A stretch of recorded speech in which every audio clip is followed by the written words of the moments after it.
Pues hoy vamos a seguir nuestra serie de la exposición de la carta a los romanos y estamos en el capítulo 12. Hoy vamos a cubrir los versículos 9 al 12 y vamos a hablar sobre el tema llamados para servir, y esto será la primera parte de este tema. El tema de esta sección de la epístola a los romanos es la justicia aplicada de Dios a mi vida, a mi relación con los demás, sobre todo, y a las circunstancias de esta vida. Por lo tanto, eso tiene que ver con lo que se llama la ética, nuestra forma de comportarnos.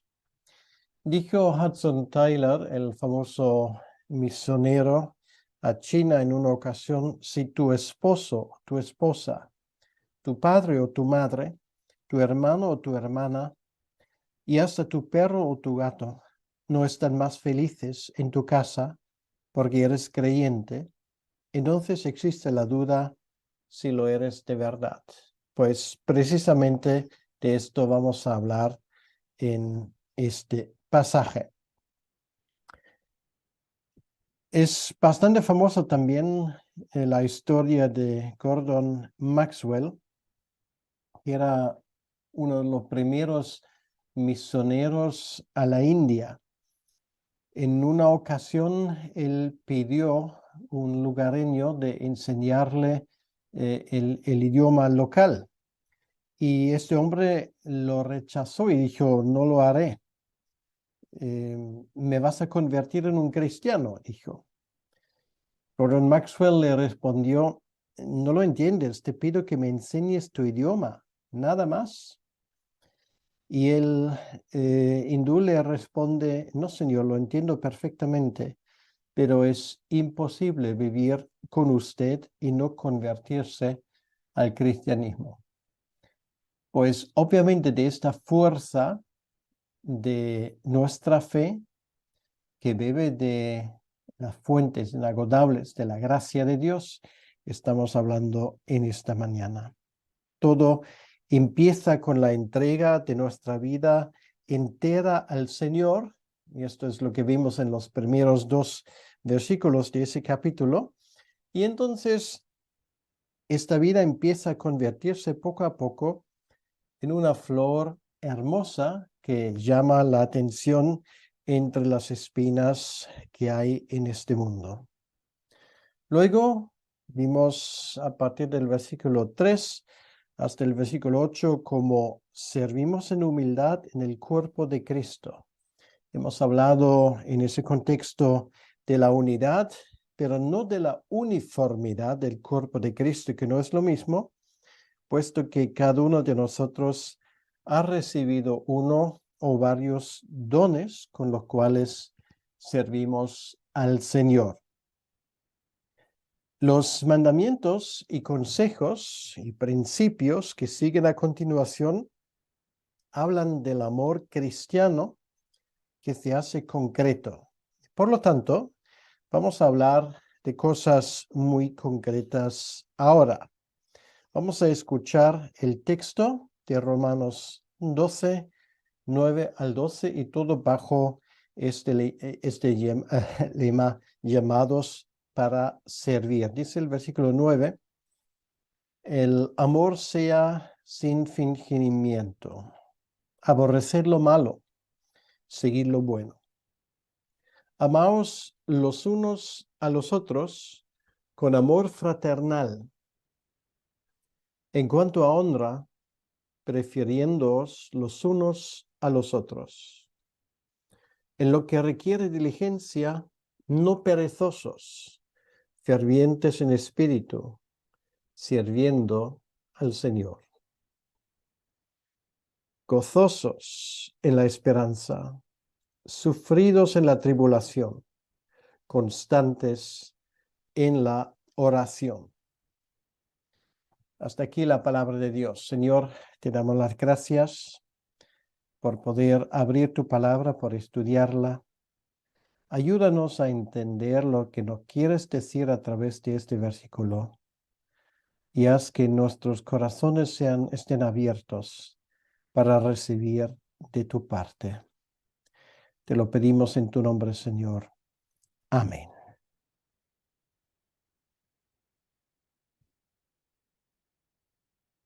Lo primero que vamos a hablar es del amor en los versículos 9 y 10. Esto es el ingrediente principal a la hora de servir. Lo primero que aprendemos es que el amor sea sin hipocresía. Todos conocemos esta situación que todo el mundo espera de nosotros que nos comportemos bien, pero por en medio hay una persona, fulano o fulana, que nos cae mal. Y realmente en vez de ser amable con esa persona, interiormente tenemos ganas hasta de estrangularla. Pero no estamos hablando solo de esto, estamos hablando de aprender a amar y apreciar conscientemente y auténticamente, no solamente amar a regañadientes, sino amar de corazón. Una pequeña reflexión nos puede ayudar en esto. Es bueno reflejar sobre el hecho de quiénes somos nosotros y cuál sería nuestro estado actual sin Cristo. Él nos amó incondicionalmente. Deberíamos nosotros hacer lo mismo. Si Cristo amó a tu hermano y murió por él, hasta por los hermanos que no nos caen bien, él murió, ¿cómo podré yo rechazar y negarme a amar a esa persona? Por lo tanto, el amor no solamente tiene que ser un amor a regañadientes, no solamente un amor forzado, sino un amor, como dice Pablo aquí, sin fingimiento, sin hipocresía, sin dobleces. Un amor de corazón. Y esto es algo que solamente Cristo nos puede enseñar cuando nosotros miramos su vida y dejemos que su ejemplo a través del Espíritu Santo cambie también nuestros corazones. ¿Qué tipo de amor es esto? Bueno, es el amor que odia a lo que es malo. Es otro elemento que caracteriza al amor tan importante como el primero, que no tenga hipocresía. Para odiar a lo que es malo hay que amar a lo que es bueno. Esto nos enseña que también el odio, el aborrecer, el rechazar tiene su lugar en la vida cristiana. No se dirige hacia personas, pero se dirige hacia cosas que no agradan a Dios. Ahora, esto levanta la pregunta, entonces, ¿qué es malo? Y la respuesta es: malo es todo lo que contradice al carácter de Dios y a su voluntad.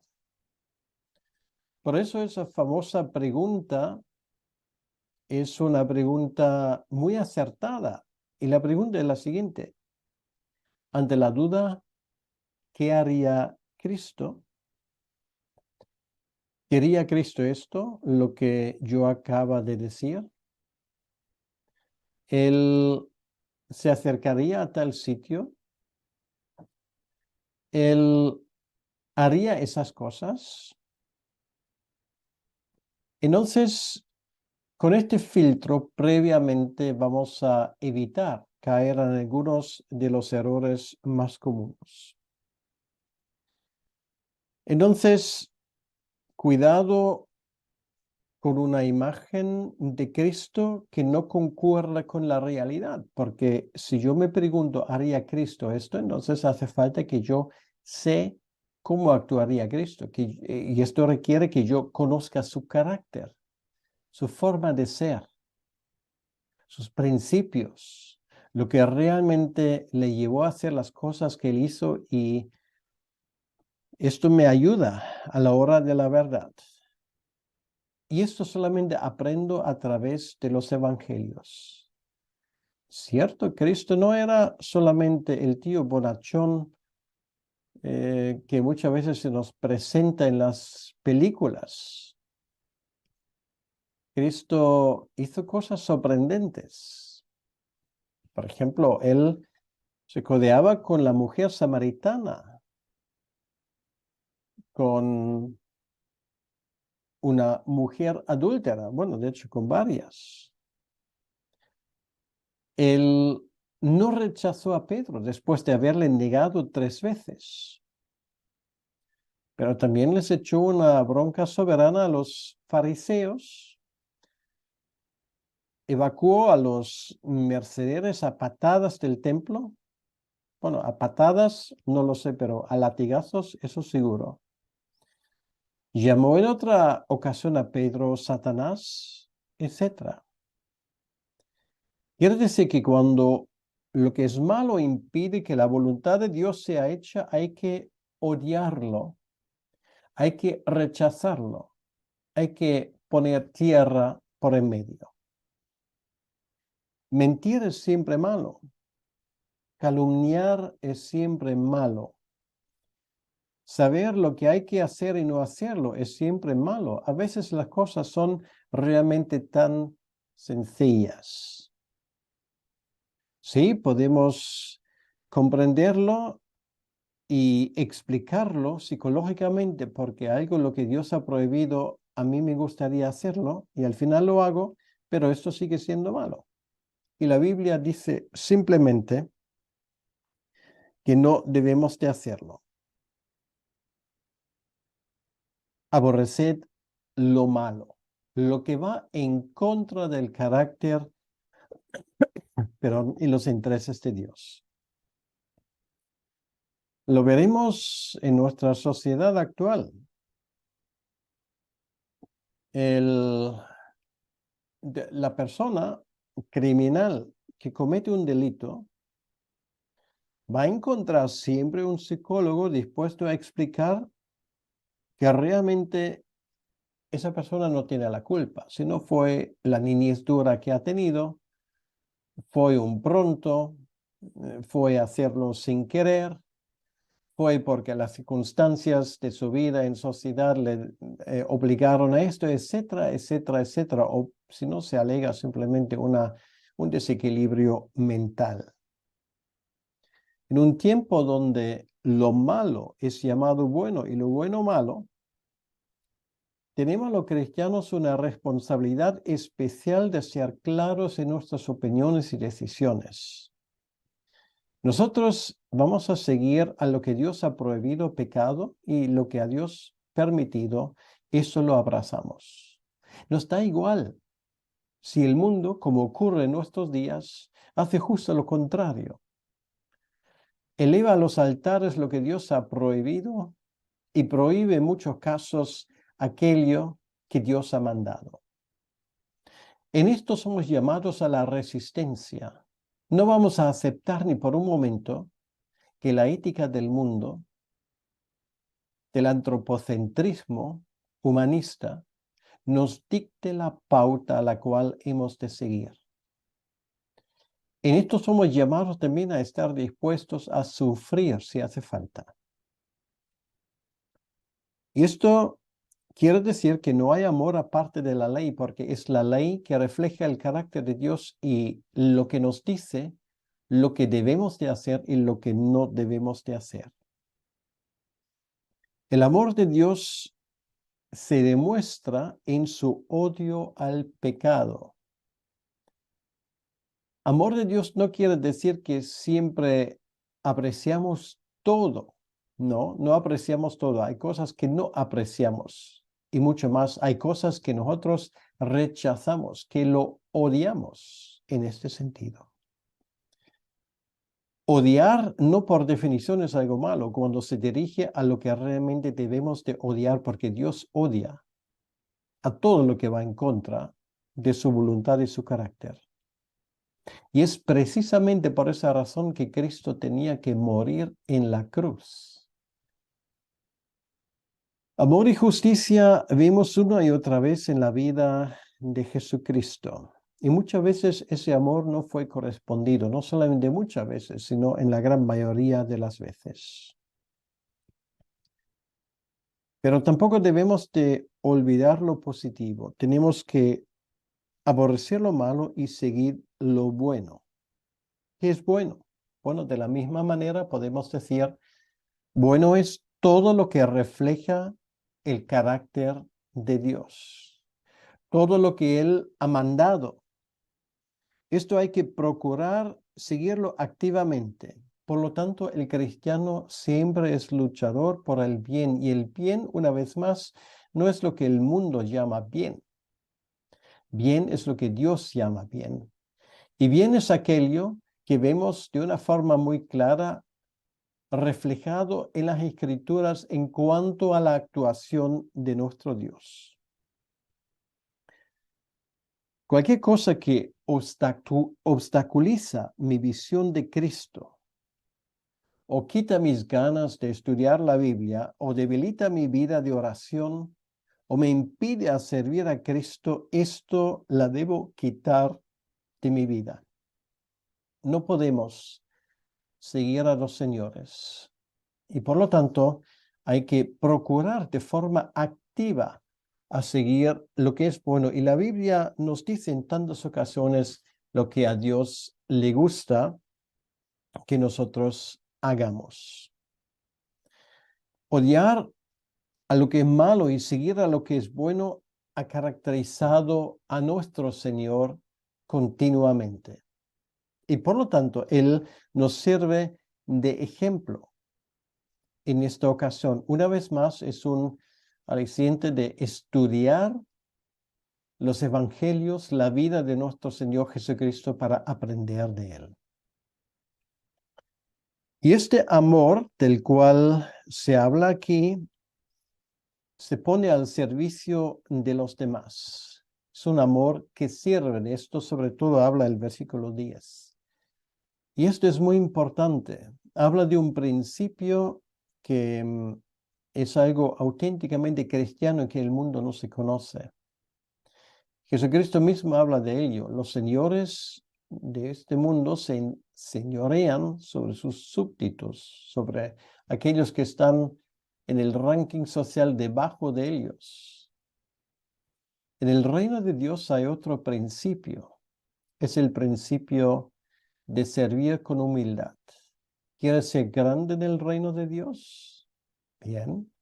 Entonces, tienes que ser el siervo número 1, el que más se pone al servicio de los demás. Y es aquí en el versículo 10 donde la exhortación al amor se hace más concreto. Dice, amaos los unos a los otros con amor fraternal. En cuanto a honra, prefiriéndoos los unos a los otros. Esto habla de un amor especial, de un amor dentro de la familia de Dios, de un amor de familia.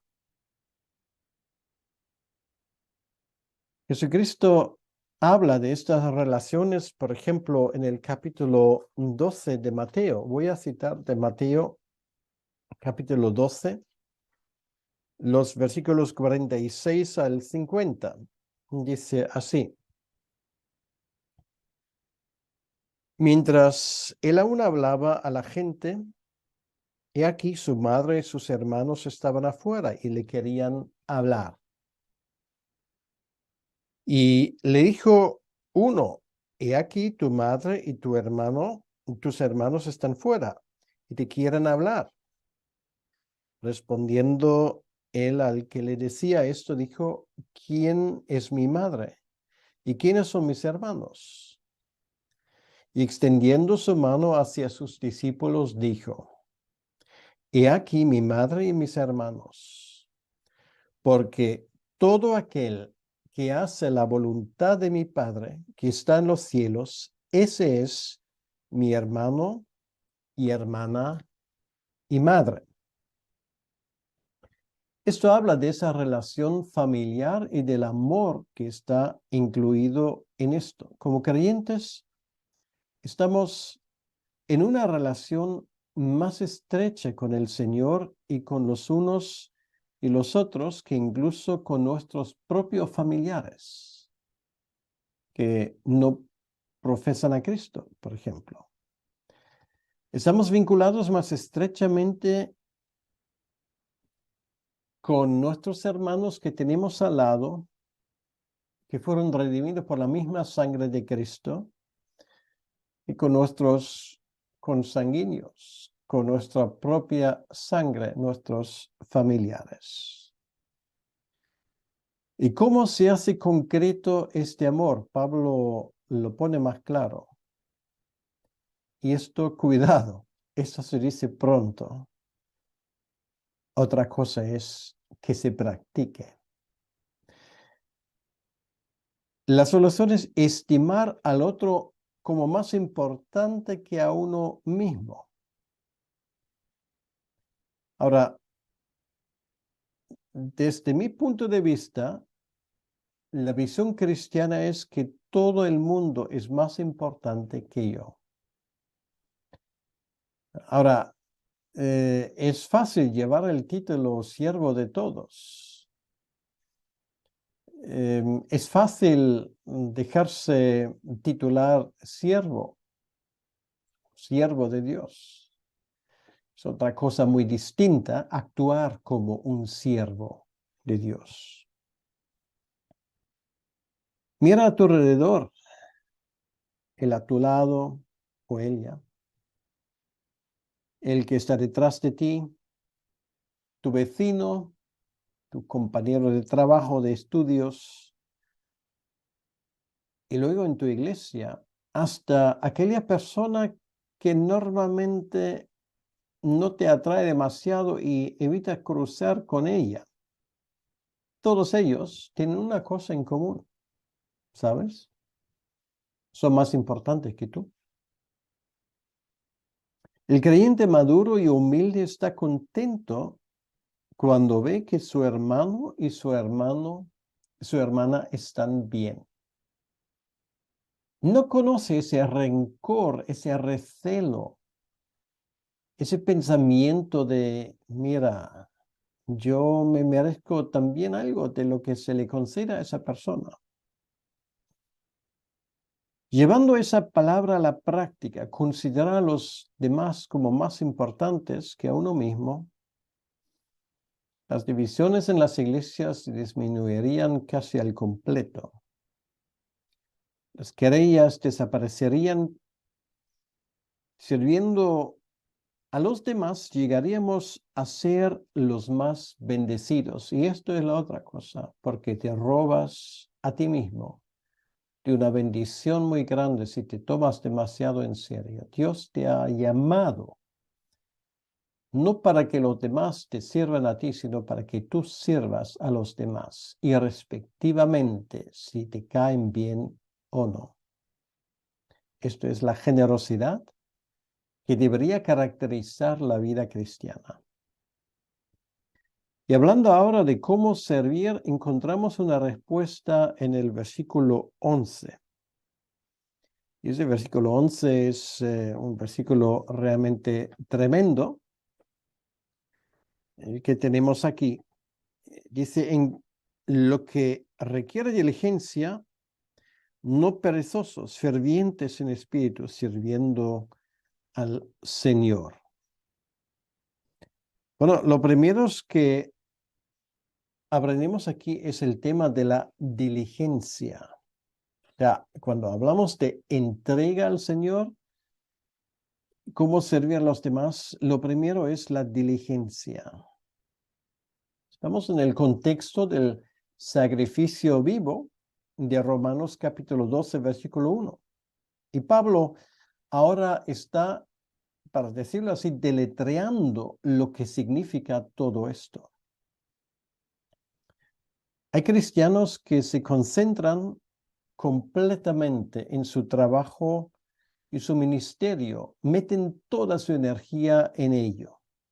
Bien, pues curiosamente no tenemos siempre esa misma diligencia en cuanto al valor de nuestro trabajo cristiano. Lo importante no es hacer algo por hacer. La cuestión es diligencia, significa hacer algo bien y además con excelencia. La grandeza de nuestra tarea debería ser para los demás un ánimo y también para nosotros mismos de ser diligentes, entregados a la tarea. Todos conocemos Mateo 6:33. Busca primero el reino de Dios y su justicia, y todas las demás cosas os serán añadidos. Todo lo que Dios quiere merece nuestra total atención. Todo lo que tiene que ver con Él, necesita nuestra total entrega. Hace tiempo se le preguntó a un destacado cristiano en una iglesia que ha levantado una obra en una escuela dominical realmente impresionante, y alguien le preguntó: ¿cómo puedes tú organizar una escuela dominical que atiende a 4,000 niños, además de tu profesión como gerente de una gran empresa? Y fíjate tú lo que ese hombre respondió. Dijo: te equivocas. Mi profesión es servir a Cristo. Con las demás cosas simplemente me gano la vida. Esto debería ser nuestra perspectiva. Nuestro ministerio cristiano, tengamos profesión secular o estamos a pleno tiempo, como se dice, es lo primero. Servirle al Señor con excelencia forma parte de nuestro llamado y de nuestro deber. Y aquí dice que otro ingrediente de todo esto es el fervor. Habla de un entusiasmo que viene de Dios mismo, no de una frialdad, no actuando como Él que no quiere la cosa. Hay entusiasmo hecho artificialmente. Hay personas que juegan con las emociones de la gente como otros juegan con las teclas de un piano. Pero a eso no me refiero. Esto es fuego de paja. Es como una borrachera.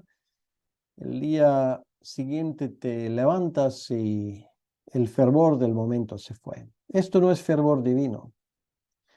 El fervor divino arde con un fuego que Dios mismo ha encendido, como aquel fuego que Dios encendió en el altar cuando empezaron los sacrificios de Israel. Y nada ni nadie es capaz ya de apagar lo que Dios ha encendido. De hecho, no hay un creyente maduro y entregado sin fervor. El creyente no puede hacer otra cosa que dedicarse al ministerio con fervor, con entusiasmo. Y esto es contagioso. Esto los demás lo notan, porque si tú haces un trabajo solamente porque te pagan, poca inspiración vas a dar a los demás. Y las empresas normalmente no están demasiado, no tienen demasiado ganas de emplear ese tipo de personas. Una persona que hace su trabajo con ganas, que contagia a los demás, que hace que se superen día a día. Esto realmente es algo muy apreciado en el mundo empresarial, pero es un principio y una virtud realmente cristiana. Allí tenemos el hecho de Apolos en el libro de los Hechos 18, versículo 25. Hechos 18:25 dice, hablando de Apolos, este había sido instruido en el camino del Señor y siendo de espíritu fervoroso, hablaba y enseñaba diligentemente lo concerniente al Señor, aunque solamente conocía el bautismo de Juan. Pues aquí tenemos un ejemplo de una persona que sabía de esto. Él recibe entrenamiento y enseñanza y se entrega a esto de corazón. ¿Cómo puede uno ser frío a la luz de la misericordia de Dios? Dice la canción, perdido estaba yo, mas Cristo me encontró. Esa canción de la gracia maravillosa del Señor. Podemos hablar de las grandes verdades de nuestra fe sin emocionarnos, sin que se nos note el fervor y la pasión por estas cosas. Yo creo que esto es imposible. Es imposible no mostrar pasión, sentimientos en cuanto a las cosas que nos importan realmente. Y si te falta fervor, por favor, estudia de nuevo Romanos 1 al 11 para que esto sea un hecho en tu vida. Porque el método para adquirir este fervor lo tenemos en Lucas 24:32. Dice, dice uno de los dos discípulos que estaban ahí andando por el camino a Emaús, ¿no ardía nuestro corazón en nosotros mientras nos hablaba en el camino y cuando nos abría las escrituras? No ardía el corazón mientras hablábamos nosotros con él, según ellos.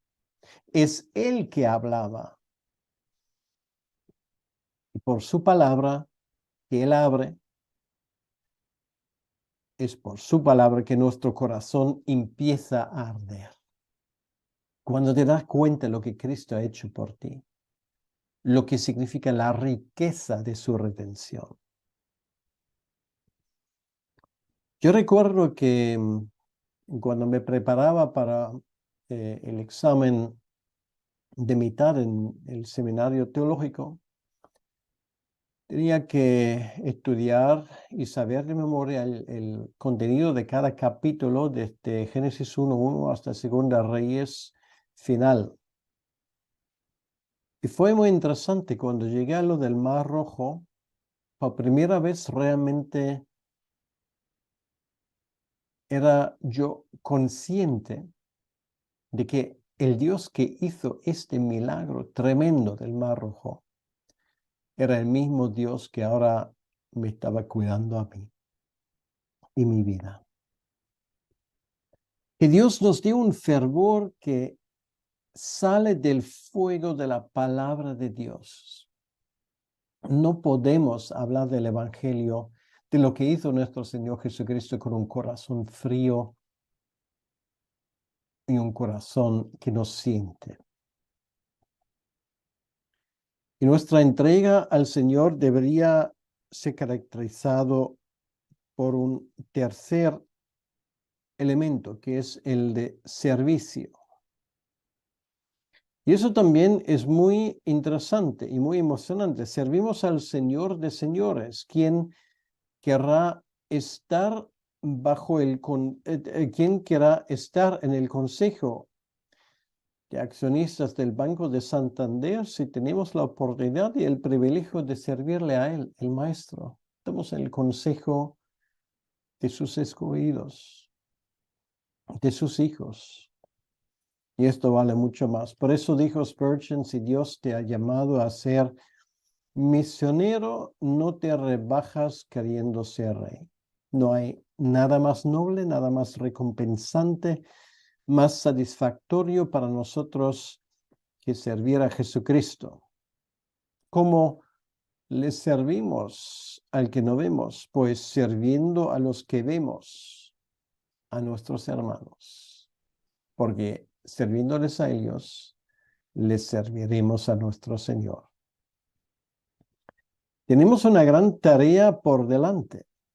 El asunto más grave es realmente la falta de ese amor, la falta de esa entrega que nos caracteriza tantas veces.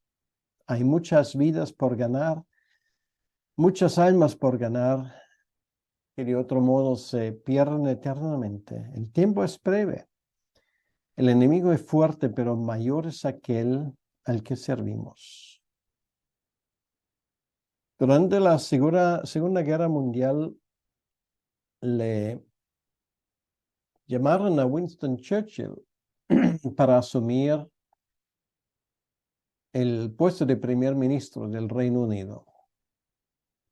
Europa occidental estaba ya bajo el dominio de la Alemania nazi.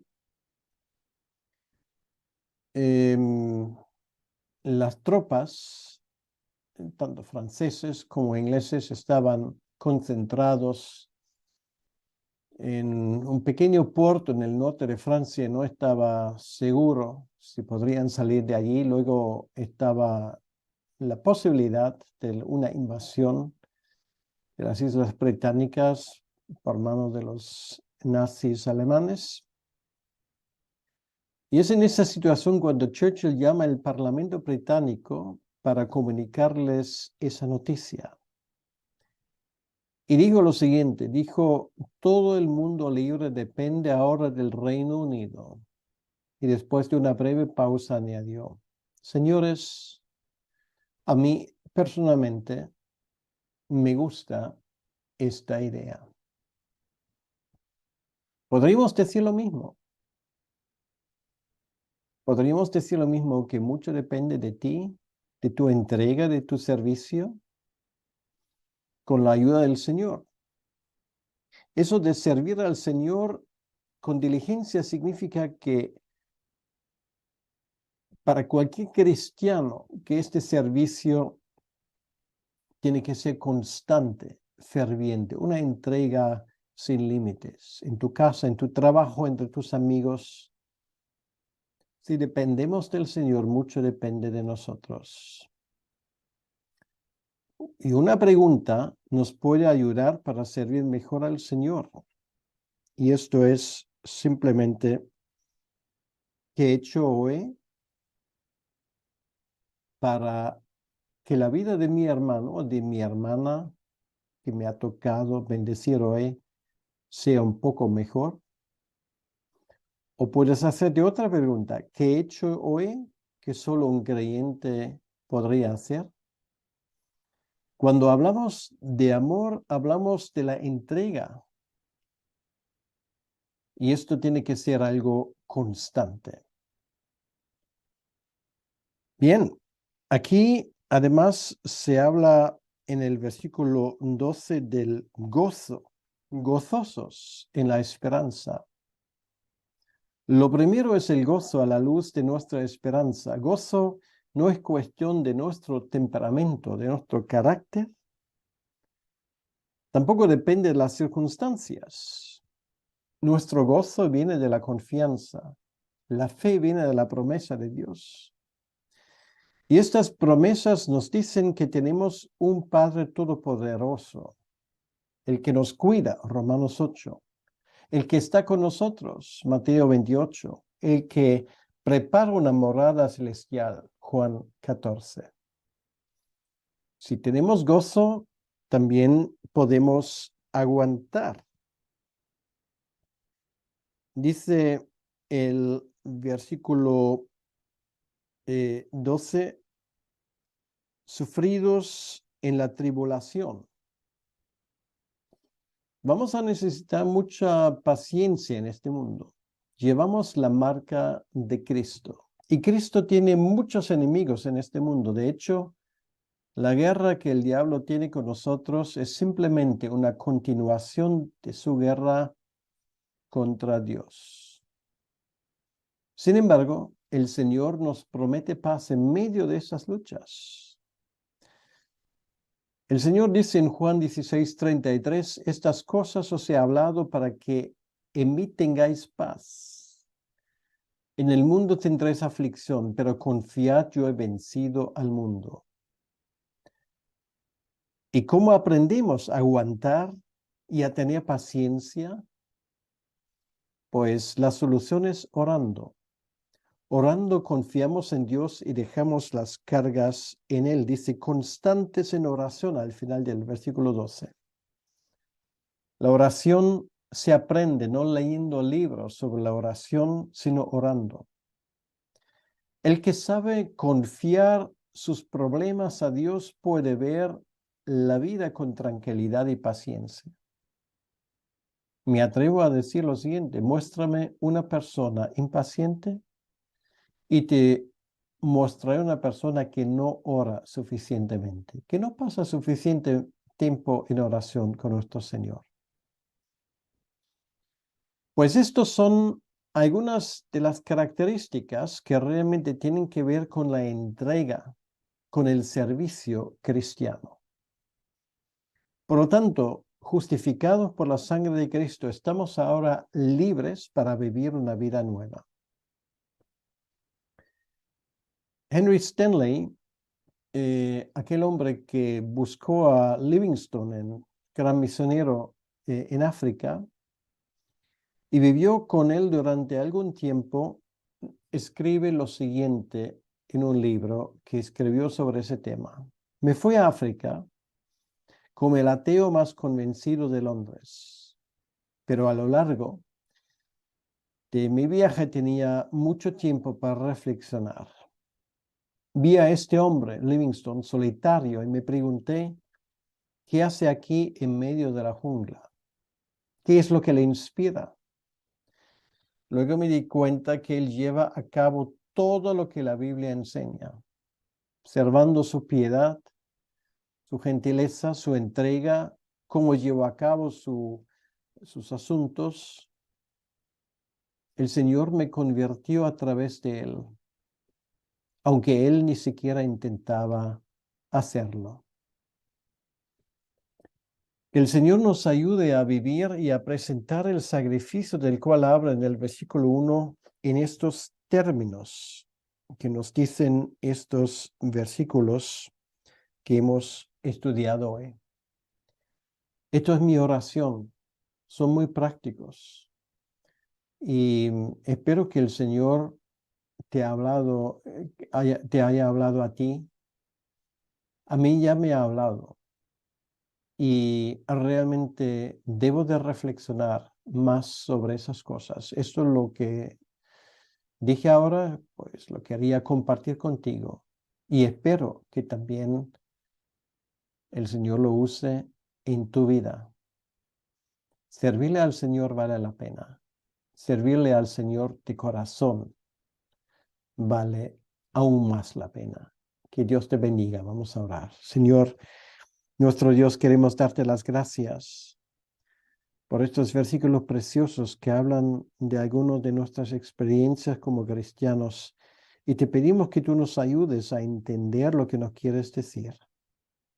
Gracias, Señor, por tu presencia, por este privilegio que tenemos de abrir tu palabra, aprender de ella. Te pido, Señor, que también este mensaje pueda servir de de bendición para muchas personas. Te lo pedimos, Señor, en tu nombre, para tu honra y tu gloria. Amén. Dios te bendiga.